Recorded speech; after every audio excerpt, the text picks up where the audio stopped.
Hello, David Attenborough. What animal do you think will become extinct next? Prince Louis stuns the whole country with a bombshell revelation about Camilla.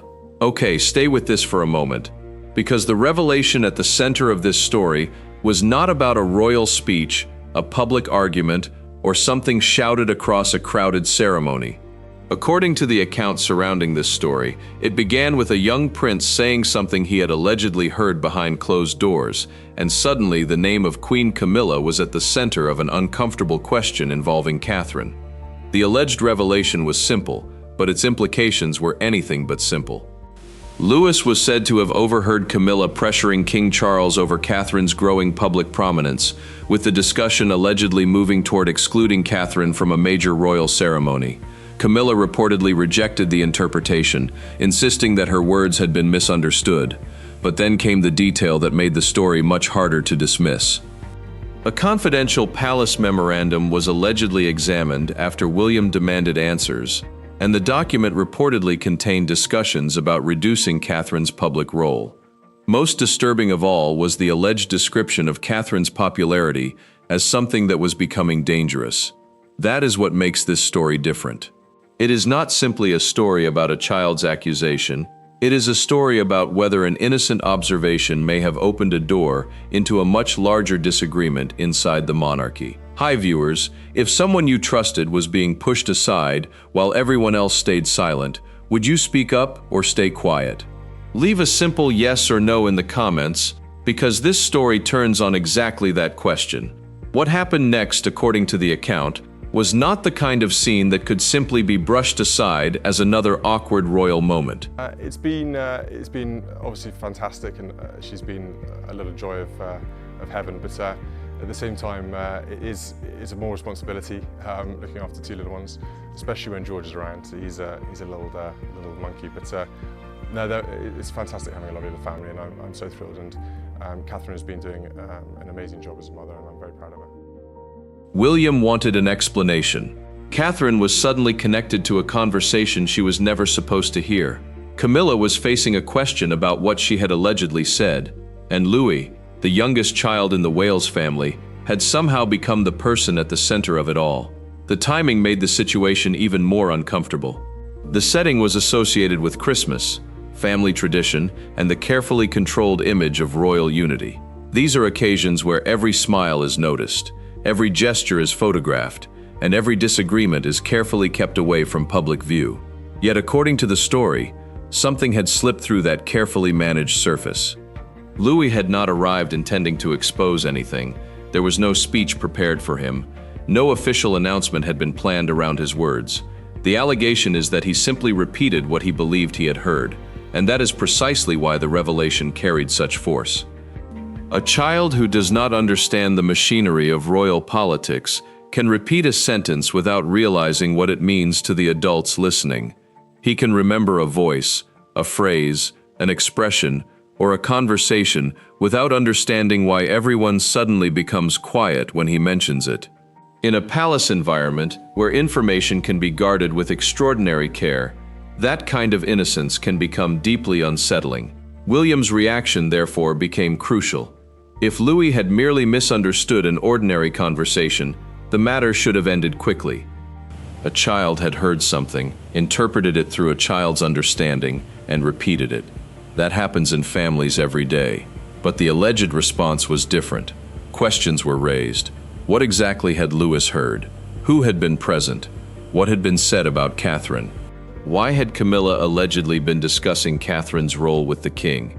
And why did the matter become serious enough for confidential meeting notes to be examined? Those questions transformed the story. Suddenly, the focus was no longer simply on Louis. It was on the adults surrounding him. The most uncomfortable possibility was that Louis had remembered only one part of a conversation that had a much wider context. Perhaps the alleged remark about Catherine had been misunderstood. Perhaps the word dangerous had referred to something completely different. Perhaps Camilla had been discussing the consequences of Catherine's popularity rather than Catherine herself. That possibility mattered because a single word can change the meaning of an entire conversation. But if that explanation was sufficient, there was another problem. Why was there reportedly a memorandum? We both want to wish the Lionesses the best of luck for tonight. You've done amazingly well in the competition and we're rooting for you all the way.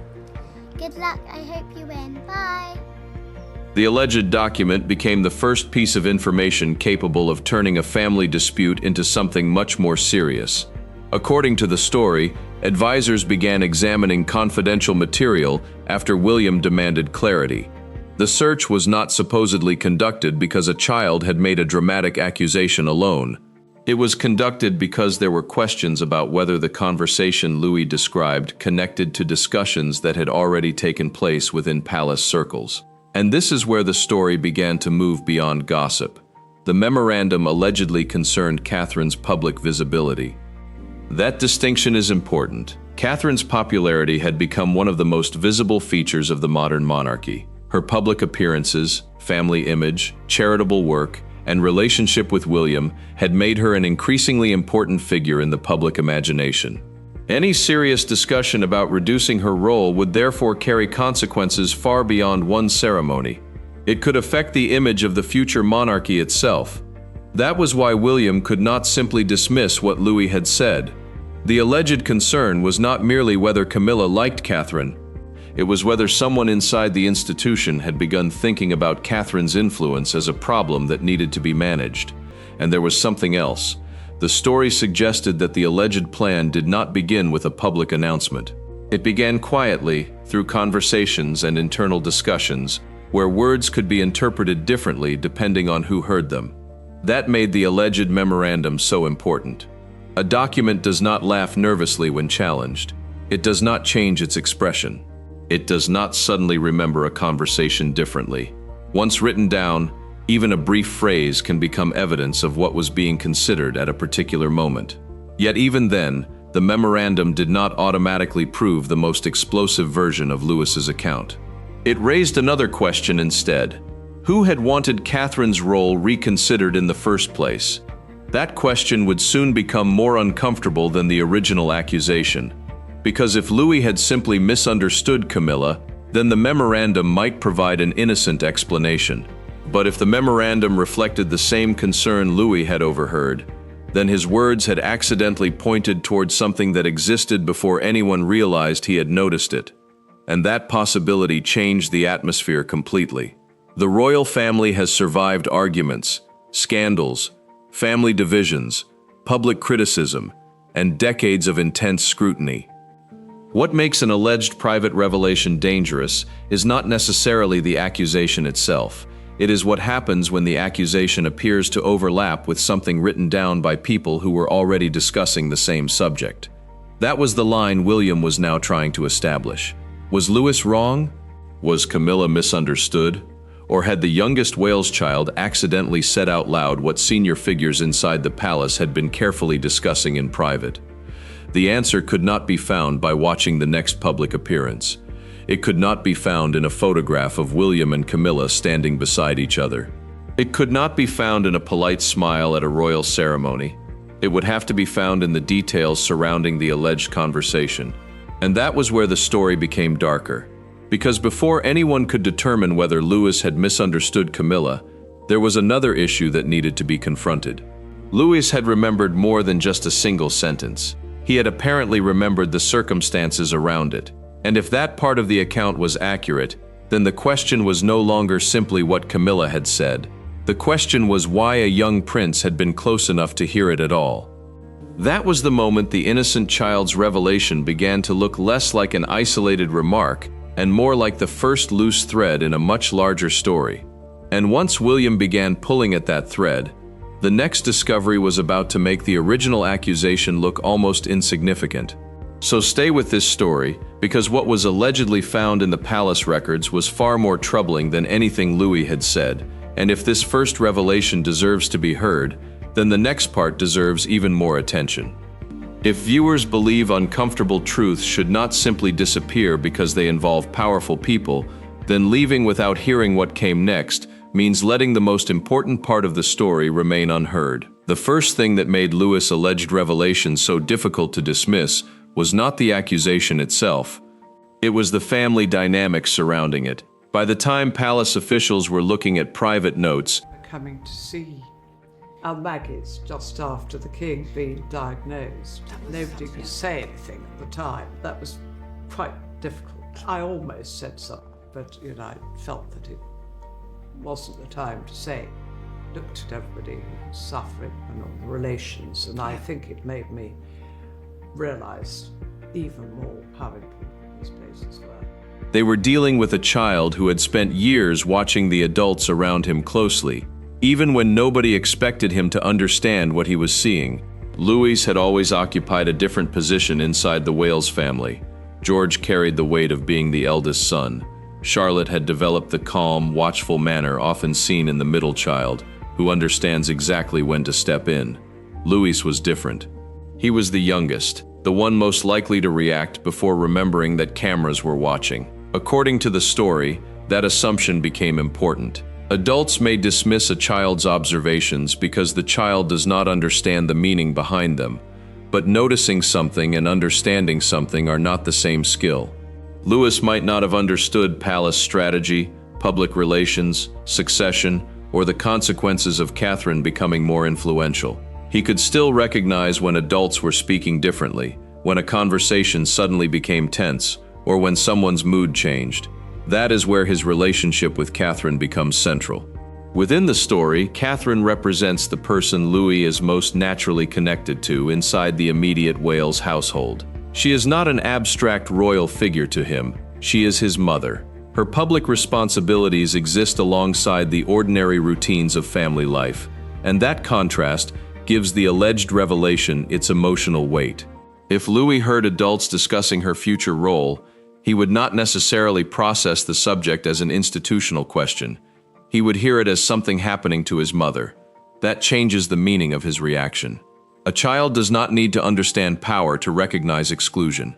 He does not need to understand royal protocol to notice that one person is being treated differently. He does not need to know why a ceremony matters to realize that somebody he loves may not be wanted there. The story also places William in a complicated position.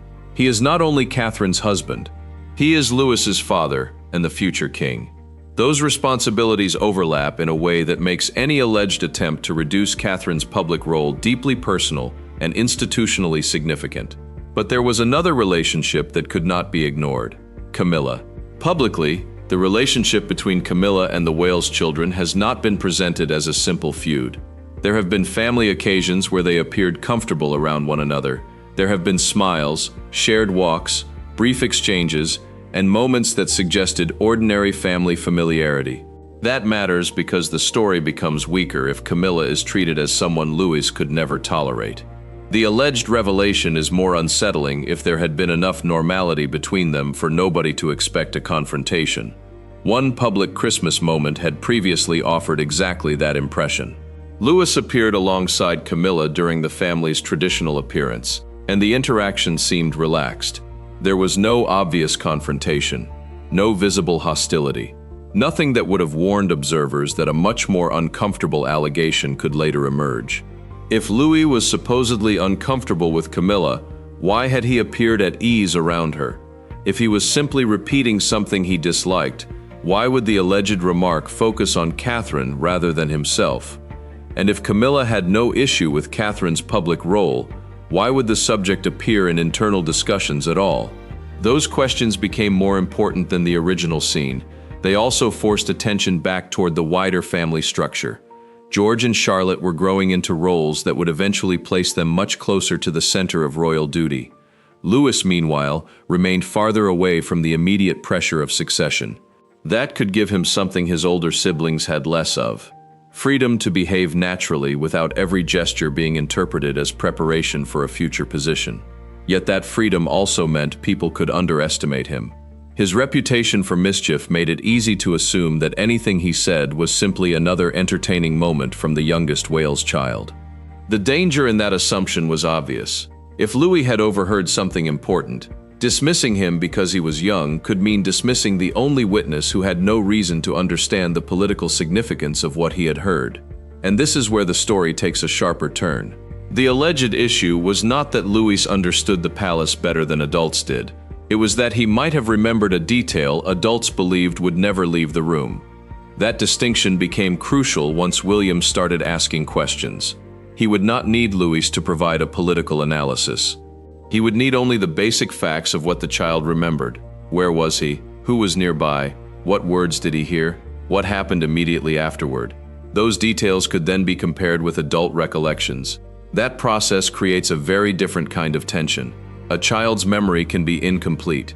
An adult's memory can also be selective. But when two separate accounts overlap on specific details, investigators have something concrete to examine. According to the account, this was precisely the problem facing the palace advisors. They could not simply declare Louis correct. They could not simply declare him wrong. They had to determine whether the surrounding circumstances matched anything recorded elsewhere. And the more they looked, the more important Catherine's public position became. Her popularity was not merely a matter of photographs or favorable headlines. It represented a growing connection between the public and the future royal household. Catherine stood beside William, appeared with their children, and increasingly became associated with the image of the monarchy's next generation. That made her difficult to treat as an ordinary supporting figure. Any proposal to reduce her visibility would therefore raise an obvious question: who benefits? The answer could not be assumed. A reduction might have been intended to protect institutional balance. It might have been designed to prevent one royal from becoming more prominent than the crown itself.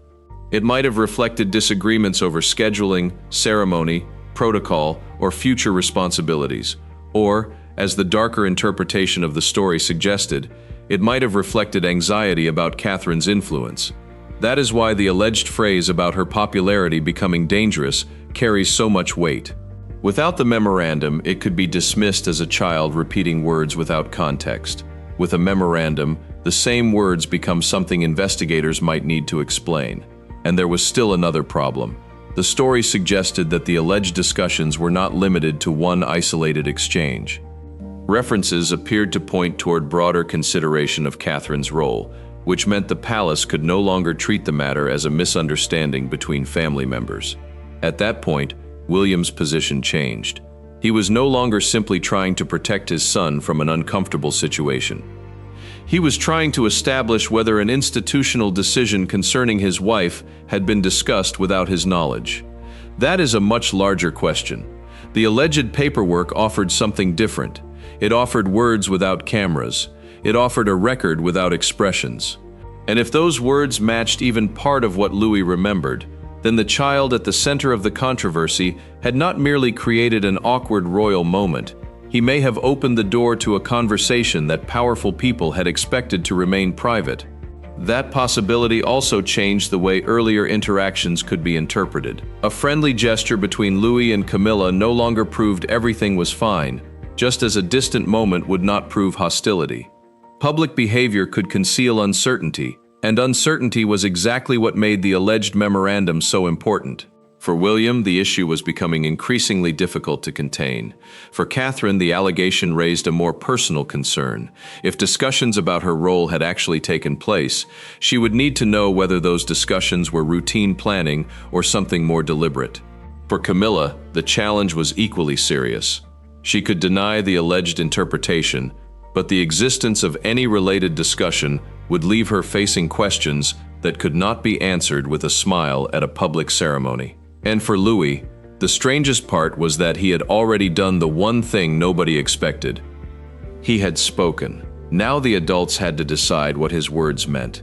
The next document would force that decision, because it contained the first written clue that could either weaken Louis' story completely or make the palace situation far more serious. If you believe powerful families should not get a free pass simply because uncomfortable questions are difficult to ask, subscribe, share this story, and stay with it, because the next part reveals what the palace record allegedly contained, and that is where this story gets considerably worse. The paper did not look dramatic. That was precisely what made it dangerous. According to the story, the memorandum was not presented as a sensational document. It was an internal record, the sort of paperwork that could disappear into a palace file and never attract public attention. Yet when advisors reportedly began examining it after questions surrounding Louis's statement, One subject kept returning to the same place: Catherine's public role. The significance was not that a memorandum existed. Royal households produced schedules, briefing notes, correspondence, planning papers, and internal recommendations every day.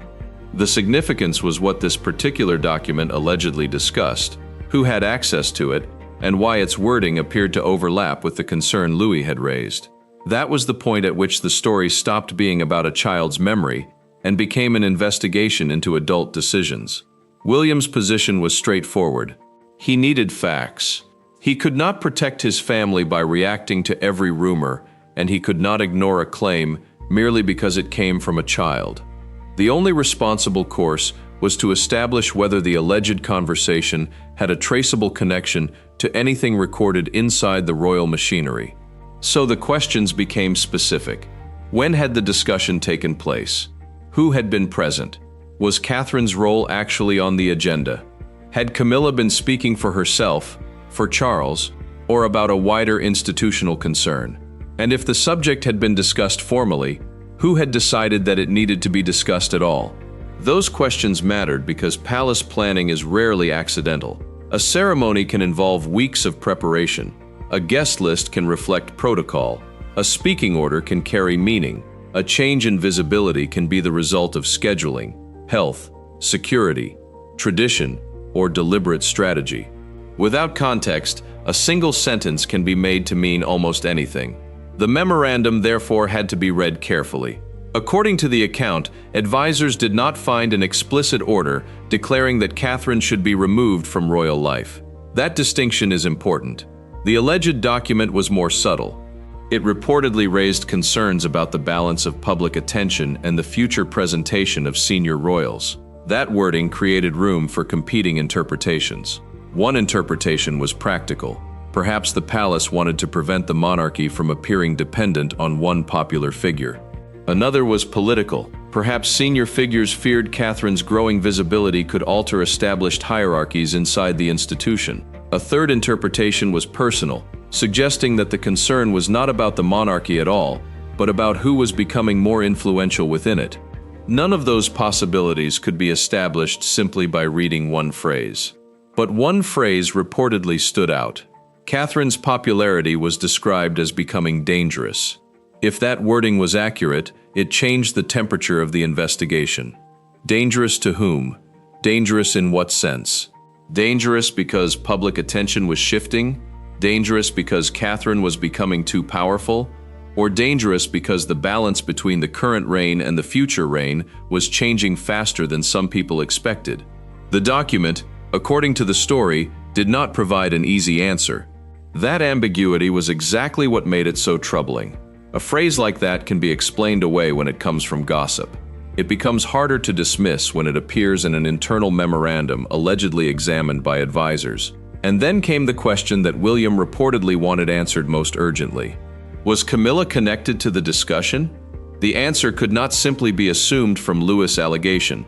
The memorandum would have to show whether her involvement existed, and, if it did, what form it took. This was where the investigation reportedly widened. Private meeting notes were examined alongside the memorandum. Dates were compared. Names were checked.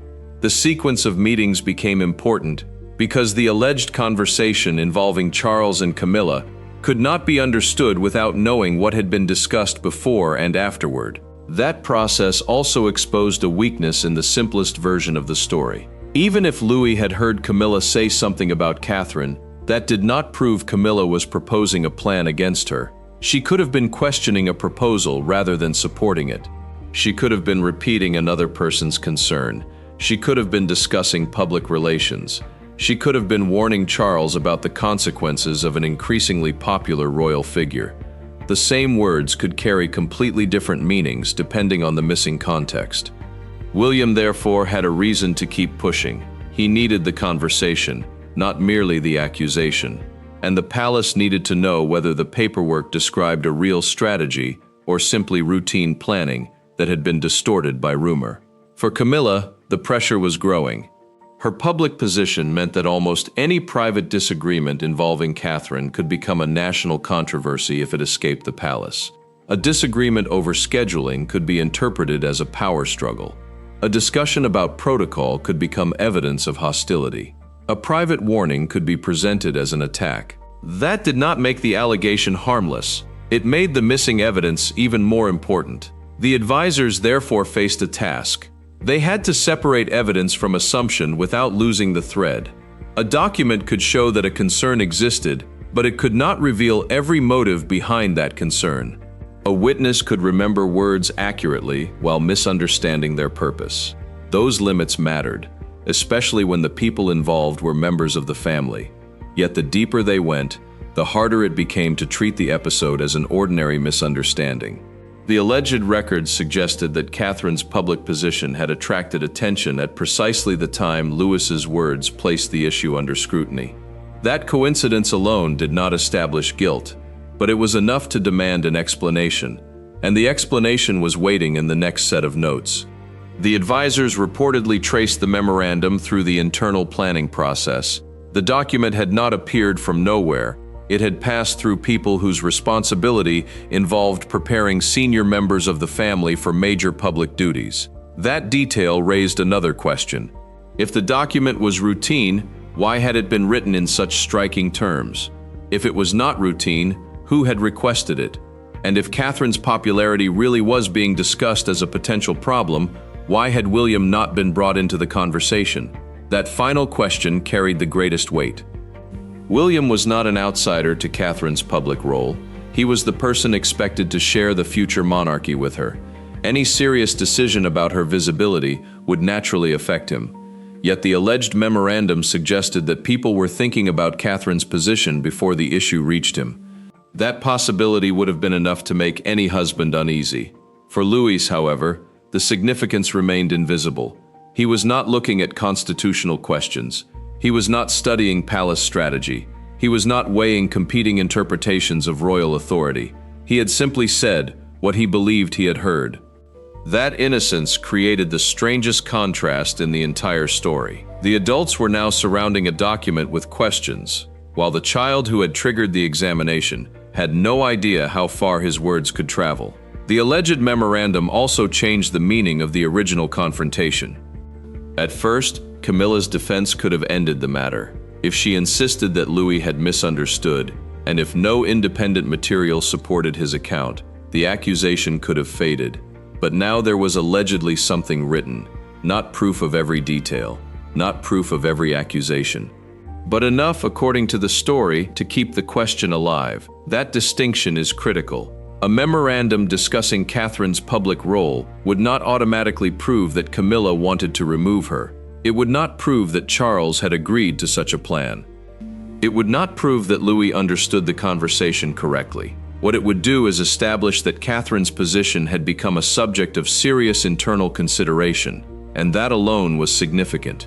The investigation then reached the point where names mattered. Someone had written the document, someone had circulated it, someone had discussed its contents, someone had decided that Catherine's public role required examination. The paper might have been sitting quietly inside the system for months, perhaps longer, without attracting attention, until Louis spoke. That was the unsettling part. A young prince's sentence had allegedly forced adults to look at a document they might otherwise have left buried in routine palace administration. The story now had two separate pieces of evidence to reconcile: the child's recollection and the institution's paperwork. If they contradicted each other, Lewis's claim would weaken. If they matched, the consequences would be far greater. And according to the account, the next stage of the examination produced the detail that made William's concern impossible to ignore. The memorandum was not the only record. There were references to other discussions. That meant the question was no longer whether one conversation had been misunderstood. The question was whether a pattern had already been forming. Before the public heard any explanation, before another ceremony could distract attention, the advisors had to determine who had started that pattern and why. And once they began tracing the names behind the paperwork, the story moved directly toward the person Louis had accused in the first place. If you want the truth behind this alleged royal power struggle to be examined instead of ignored, subscribe, share this story, and stay with it. because the next part reaches the most explosive phrase in the entire memorandum, and after that, the story becomes impossible to look at the same way. The phrase was only 3 words, yet according to the account, those words changed the entire meaning of the memorandum, becoming dangerous. Until that point, the palace discussion could still be explained as ordinary planning. Senior royals are constantly assessed, their public schedules are adjusted, their appearances are coordinated. Their responsibilities evolve. None of that, by itself, proves an attempt to undermine anyone. But describing Catherine's popularity as dangerous was different. If the phrase was accurately recorded, it suggested that the concern was no longer simply about scheduling. Someone was worried about what her growing public influence could mean. And that raised a question nobody could answer with a polite smile. Who was worried? The memorandum allegedly did not provide a dramatic declaration. Instead, it reportedly used careful institutional language, the kind that can sound harmless until the surrounding details are examined. Catherine's visibility was discussed. Her appearances were considered. The balance of attention within the senior royal family was apparently part of the conversation. Then the alleged reference to danger appeared. That was the point at which the document acquired a completely different weight. Because popularity is normally an asset for a public institution. A popular royal can attract attention to charities, bring crowds to public engagements, strengthen public interest, and help maintain a connection between the monarchy and the people. So why would popularity become a problem? One explanation was institutional balance. Perhaps advisors feared that the public would begin identifying the future monarchy too strongly with Catherine rather than with the crown as a whole. Another possibility was that the concern related to succession and presentation. William and Catherine represented the next generation, while Charles and Camilla occupied the current reign. That transition was already visible. Any shift in public attention between those generations could therefore become sensitive. But the darkest interpretation was more personal. Perhaps the concern was not simply that Catherine was becoming popular. Perhaps someone feared how much influence that popularity could give her. That possibility would explain why the alleged conversation mattered so much. It would also explain why Louis's words had landed with such force. If a child had simply misunderstood a conversation about schedules, there was little reason for the matter to grow. But if his recollection happened to overlap with an internal concern about Catherine's influence, then his statement had exposed a question the adults had not wanted examined publicly. The distinction remained crucial. The memorandum did not automatically prove that Camilla had ordered anything. It did not establish that Charles had agreed to exclude Catherine. It did not prove that William's wife was being deliberately pushed aside. It only suggested that the subject of Catherine's public role had allegedly been serious enough to document. And then another detail reportedly emerged. The discussion appeared to involve a major royal ceremony. That changed the stakes again. A ceremony is not merely another public appearance. Royal ceremonies are symbols of continuity. The people invited, the people placed prominently, and the people given visible responsibilities can send messages far beyond the event itself. If Catherine were excluded from such an occasion, observers would notice. They would ask why. They would compare her absence with the presence of other senior royals. They would examine photographs. They would analyze seating arrangements. They would look for explanations. That meant any attempt to reduce her presence could never remain completely invisible, unless it was presented as something else: scheduling, protocol, capacity, security, role allocation. There were countless innocent explanations that could cover the same decision. That was precisely why the alleged memorandum mattered. It potentially revealed the thinking behind the decision rather than merely the decision itself. And according to the story, William wanted to know who had been thinking about it. The palace advisors reportedly traced the document through the internal chain surrounding senior royal planning. The names connected to its circulation became important, so did the timing. If the memorandum appeared before the alleged conversation between Camilla and Charles, it could mean the discussion had already been developing. If it appeared afterward, it could mean the conversation had influenced the planning. Either possibility created another problem. Louis's alleged revelation could no longer be treated as a completely isolated event. This was also where Camilla's defense became more complicated. She could argue that her words had been misunderstood. She could argue that the phrase had been taken out of context. She could insist that concern about Catherine's popularity was not the same as hostility toward Catherine. That argument would have merit if the memorandum showed only institutional planning. But if the language suggested a deliberate effort to reduce Catherine's role, the distinction would become harder to maintain. And William had another reason to be cautious. He could not afford to accuse Camilla without understanding the evidence. Any direct confrontation could deepen the family conflict. Any public response could turn private disagreement into a constitutional controversy. The monarchy survives partly through restraint, and William knew that a single impulsive reaction could create consequences lasting far beyond one ceremony. So the investigation continued. The alleged meeting notes were compared against the memorandum. Dates were examined. The sequence of conversations mattered. The identities of the people involved mattered. Even seemingly minor references mattered. According to the account, one of the most revealing elements was that the memorandum did not simply discuss Catherine's popularity in isolation. It reportedly connected public visibility with the future presentation of the royal family. That phrase was significant. It suggested that whoever produced the document was thinking beyond one event. They were thinking about the monarchy's image. They were thinking about hierarchy. They were thinking about who should be visible and when. And if that interpretation was correct, the issue reached far beyond Camilla. It involved the machinery surrounding the crown itself. That was the point where Louis's role became almost accidental. He had not uncovered a secret by searching through files. He had not confronted an advisor. He had not asked anyone for confidential information. He had simply repeated something he believed he had heard. Yet his words had encouraged adults to examine material that might otherwise have remained unnoticed. The irony was difficult to miss. The youngest member of the Wales family, often associated with playful moments and unpredictable public appearances, had allegedly triggered a serious examination of royal planning. But the most troubling question still remained unanswered. Was Camilla actually responsible for the alleged plan?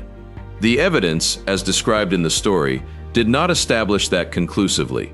There was a difference between being present during a discussion and creating the policy discussed. There was a difference between questioning Catherine's prominence and demanding that she be excluded. There was a difference between acknowledging Catherine's influence and describing that influence as a threat.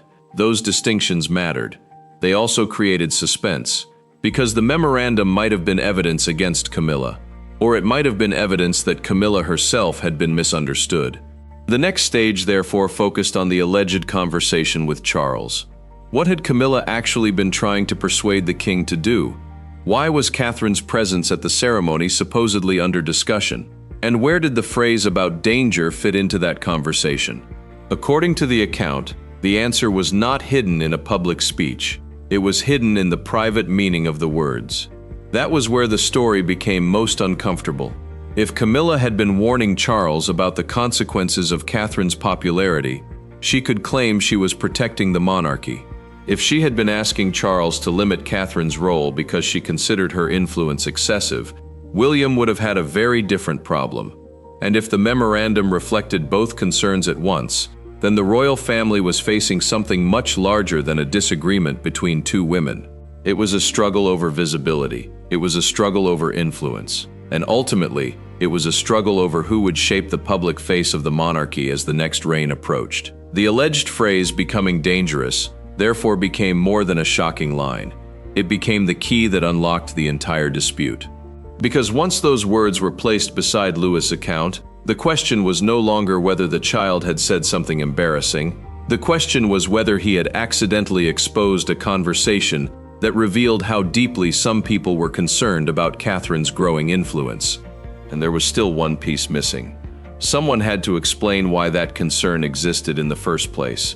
That explanation would bring William directly into the confrontation. But William was not the only person who needed an explanation. Charles would have to confront what had allegedly been discussed in his presence.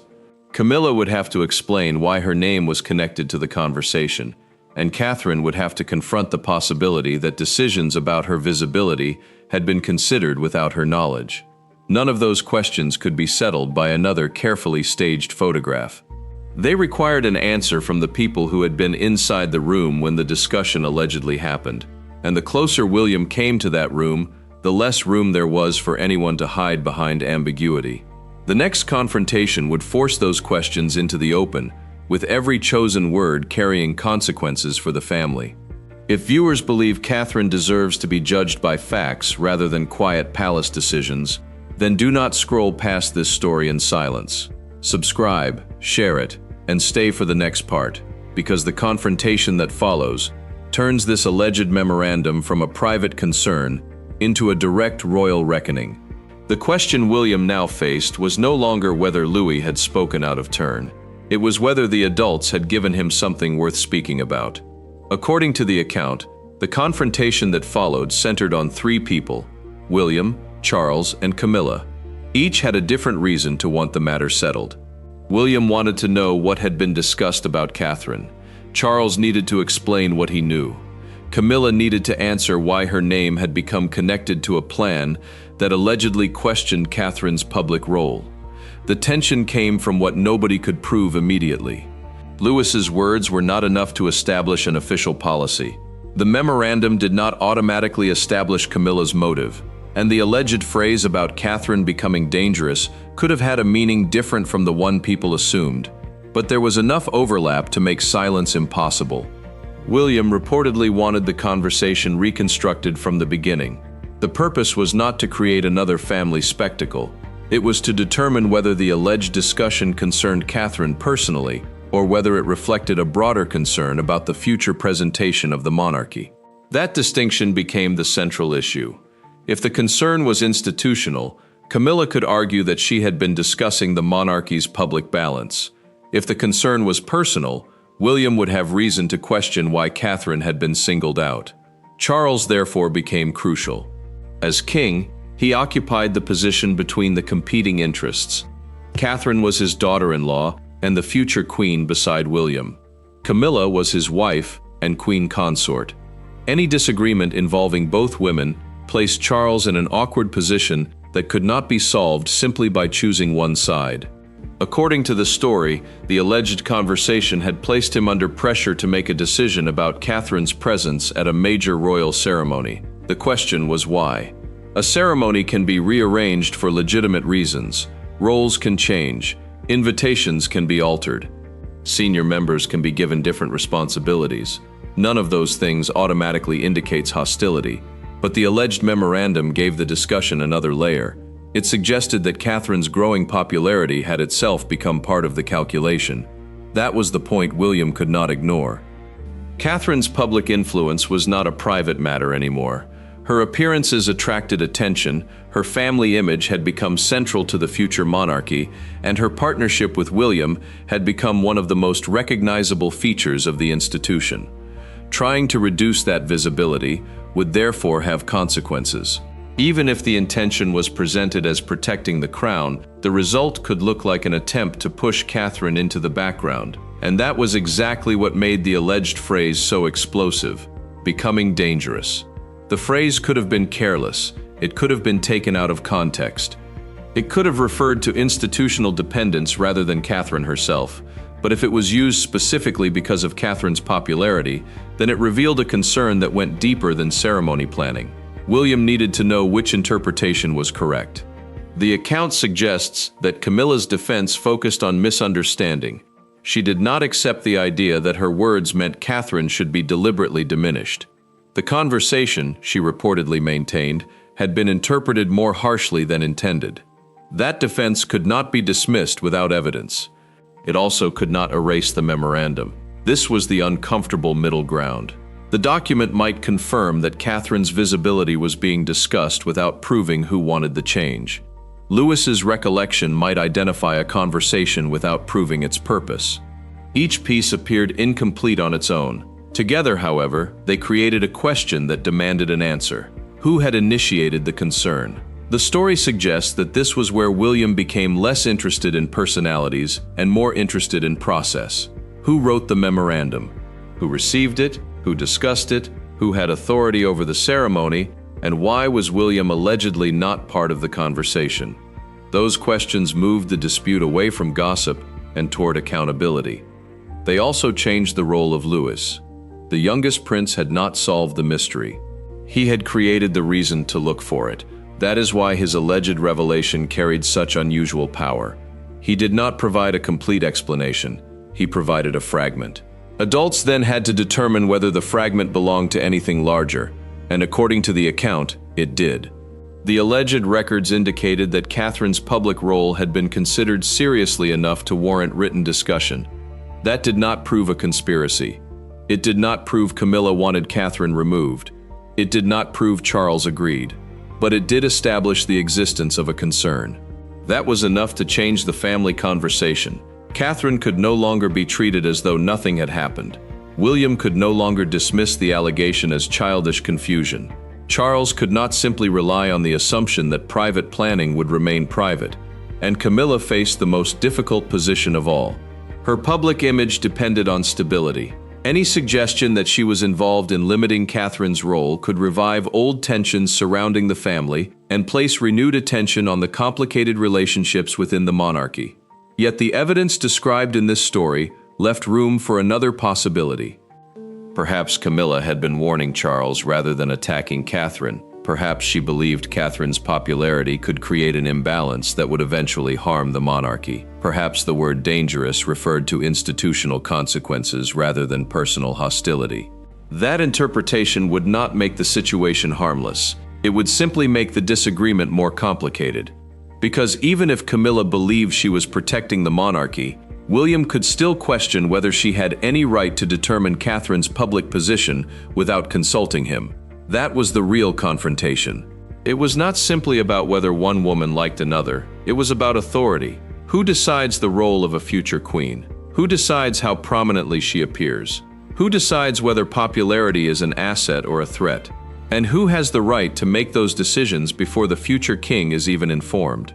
Those questions gave the alleged memorandum its lasting importance. Louis' words had forced the family to look at something they might otherwise have left untouched. His innocence was what made the situation so uncomfortable. He had no political objective. He was not defending a faction. He was not trying to influence public opinion. He was simply repeating what he believed he had heard. That did not make his account automatically true, but it made the adults responsible for checking it. And the alleged records provided enough material to prevent the matter from disappearing quietly. The most revealing conclusion, therefore, was not that Louis had proven every allegation against Camilla. He had not.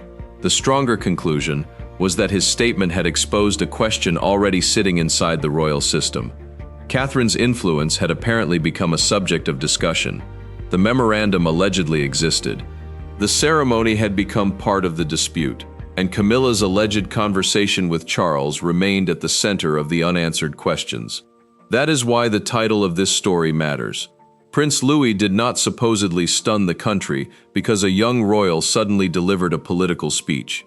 He stunned people because his alleged words pointed towards something adults had reasons to keep private. His revelation became significant because it challenged the assumption that royal disagreements remain invisible simply because the people involved are trained to appear composed. Behind the smiles, there can still be disagreement. Behind the ceremony, there can still be negotiations. Behind a carefully chosen public role, there can still be arguments about influence. And behind one child's sentence, there can be an uncomfortable question waiting to be answered. Was Catherine really being pushed aside? Or had everyone misunderstood a discussion that was never intended to become public? The available account does not settle that question beyond doubt. What it does is present a chain of allegations that becomes increasingly difficult to ignore because each part raises another question. Louis's statement raised the first question. The palace notes raised the second. The memorandum raised the third. And the alleged phrase about Catherine becoming dangerous raised the question nobody wanted to answer openly. Why would her popularity be treated as a problem? Perhaps the answer was institutional. Perhaps it was personal. Perhaps the phrase itself was misunderstood. But until the people connected to the alleged conversation provide a clearer explanation, the mystery remains. And that is the part that makes this story linger. The youngest prince may have been the least powerful person in the room, Yet according to the account, his words forced some of the most powerful people in Britain to examine what had been said when they thought nobody important was listening. That is the irony at the heart of the story. Louis did not need authority to create a problem. He only needed to remember. And if the memorandum really contained the warning that Catherine's popularity was becoming dangerous, then the most important question may not be what Louis heard at all. It may be what the palace had already decided before he ever spoke. If you believe uncomfortable questions deserve answers, do not let this story disappear simply because it challenges powerful people. Subscribe to this channel, like this video, share it with someone who follows the royal family, and turn on notifications, because staying silent allows unanswered questions to stay buried, while standing with the story keeps the pressure on. And stay with this channel, because the next royal story coming here goes even deeper, and what comes next is worse, more revealing, and far harder to dismiss.